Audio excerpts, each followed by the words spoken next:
Good afternoon. I have my tea. I've got my notes. And this is Bloom This Room. And today we're going to be shifting the conversation a little bit away from wellness, and we're going to be talking about the Pan Dulce, the Panasonic, the Panda Bear. I'm going to be talking a little bit about the pandemic. More specifically, what the pandemic means for the future of architecture and interior design. So, with that, got my tea, got my notes. Let's get started. So first things first, I don't think this needs to be said, but I'm going to say it anyway. We are going to see wellness within the built environment skyrocket into everyday conversations. A year ago, the idea of like wellness was still relatively new. People were starting to get into it. With the pandemic happening, we've kind of seen that idea skyrocket. So I believe having conversations about healthy buildings is going to become a regulated topic. It's going to be something that we talk about in every conversation now.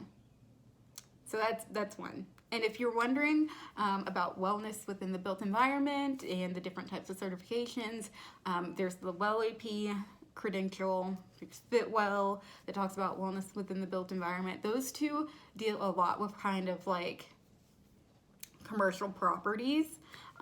Getting a little bit into like multifamily residential. If we're talking purely residential, there is CAPS and CLIPS. So those are 4 examples, 2 from residential, 2 from commercial for you.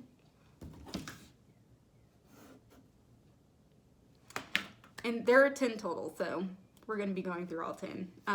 With us talking about wellness within the built environment, the most important thing I think we're going to be talking about is air filtration. When the pandemic started, we couldn't figure out whether this was like a surface-to-surface kind of virus or an airborne virus. When we found out it was an airborne virus, people kind of panicked because if you think about it, air circulates in buildings, You're not getting fresh air every time the AC comes on. So one thing I think we're going to have serious conversations about, and of course it's in the building standards, is what air filtration looks like. What type of filters are we using? How often are we circulating air before we send it out of the building? How often is it getting filtered? We're going to be talking about things like that.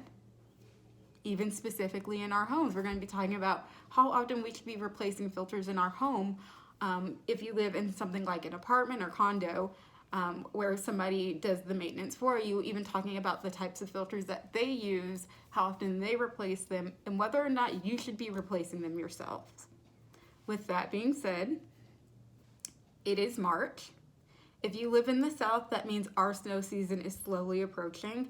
If you don't get that joke, pollen in the southern states, in the southern United States, completely covers everything for about 2 months. So about late March to early May, everything is just yellow. We call it the yellow snow. And allergies are a big thing for a lot of people. With that being said, it's starting to warm up, trees are starting to bloom. Now's a good time to replace your air filter. Maybe not today, don't go out to Home Depot and get a filter today, but within the next few weeks, start replacing your air filter. And if you live in an apartment, check the type of filters that they put in your apartment and in your system, because my apartment, they use a real flimsy one. I said, that's not gonna work. We went out to Home Depot and got ourselves a better air filter. So yes, air filtration. I'm gonna take a quick drink.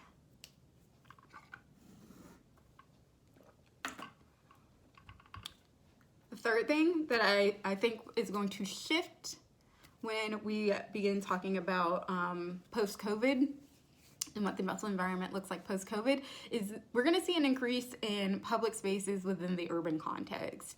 So when we think of urban planning, there's going to be more of an emphasis on creating public spaces. Kind of self-explanatory, but when the only thing open were public parks, that's where people were going. And I think people have a newfound interest in things like public parks, hiking trails, and things like that. These are in no particular order, so if you guys are like, why are these all over the place? That's why.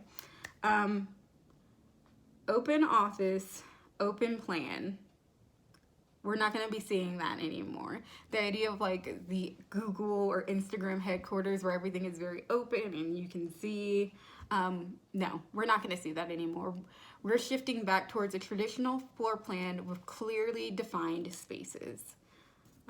So that is something we are going to be moving towards. And that makes sense, you know, open office. One thing about the open office, we really didn't think about things like noise, light levels, things like that weren't really taken into account when we were looking at open office spaces, and open home and open floor plans for homes. So we're going to see that maybe not go away, but definitely not as popular. Number 5, we're going to see a reimagining of our homes. Now, I think this is pretty obvious, and this has already been happening. When COVID started pretty much a year ago, our homes have become our schools, our offices, our gyms, everything. And I think when we move forward, when we see developers, even custom residential projects happening, we are going to see things incorporated like home offices, maybe a second or third room that could be used as a place for schooling. Maybe that playroom becomes a schooling situation or an office for the kids. We're going to be seeing things like more amenities for homes, so more pools. Like I said, things like a home gym are going to, I think those are going to stay. They're going to stay. So we're going to see a reimagining of our homes. One thing that is going to be bittersweet is we're going to see an increase in adaptive reuse projects. A lot of businesses have gone out of business, and we have a lot of spaces to fill, which means we're going to be reusing those spaces. And hopefully this new generation of entrepreneurs can come in and take over these old spaces and reuse them rather than going out and seeking new places to build their businesses. So adaptive reuse is going to be a huge thing. Along with adaptive reuse, the resurgence of sustainability. We have been talking about sustainability for forever and a day. It was really popular at one point, kind of took like it got quiet. People started caring less and less about sustainability. But one thing that COVID kind of led to, or what happened, was these increased conversations, once again, in sustainability. You see these conversations happening on TikTok, on Clubhouse, on Instagram, Twitter, Facebook. Like, we're seeing these conversations about sustainability happening everywhere. And because architecture kind of led the sustainability movement, in my opinion, I think architecture, once again, is going to take the conversation, and we're gonna start talking about sustainability again as far as our built environment. And the reason I specifically mentioned TikTok first is because TikTok is home of Gen Z, and they are the next generation. They're telling us what they want, and what they want is sustainability all around. So we're gonna see an increase in a resurgence of the sustainability movement. The office building is dead. The traditional idea of an office building where the building is like 30 plus stories and it's nothing but offices, that's dead. With working from home becoming more and more popular and becoming more and more viable solutions for companies and saving them overhead, meaning they're not having to pay to rent out an office space, we're gonna see the office building kind of die out in the traditional sense. What I think is going to happen is we're gonna see mixed use projects kind of take over. Mixed use are smaller sized office buildings. So once again, maybe not doing the 30-story tower, but maybe like 4 or 5-story office tower that, in case it needs to be adaptively reused, it can be adaptively reused without a struggle. And mixed use is going to be a huge thing. So yes, the office building is dead, in my opinion. RIP, we shall miss you. We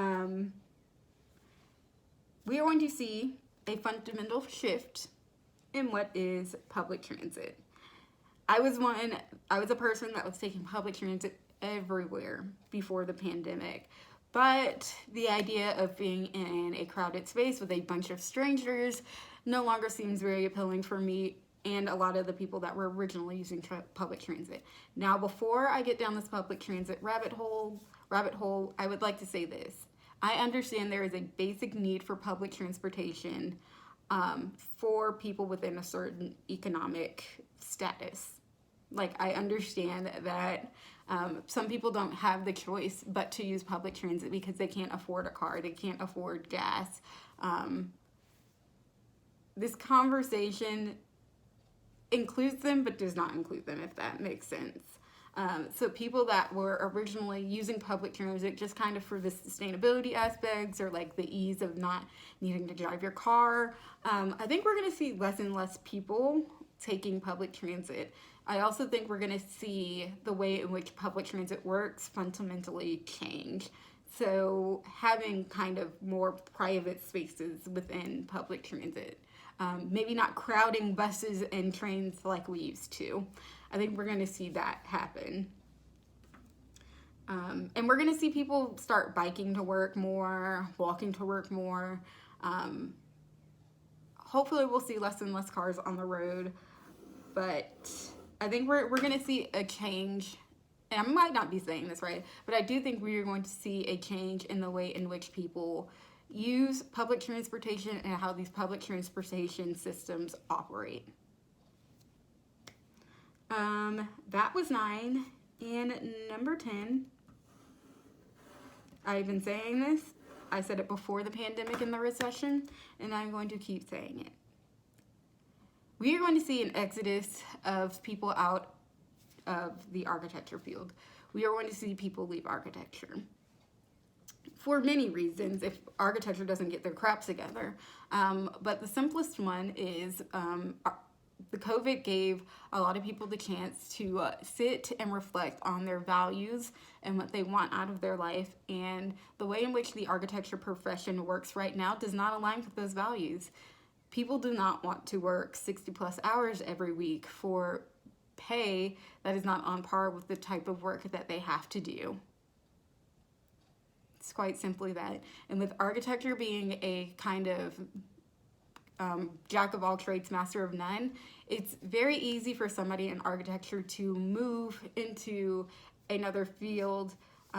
There will still be like transition pains, but maybe not as harsh of transition pains as one would think. I'm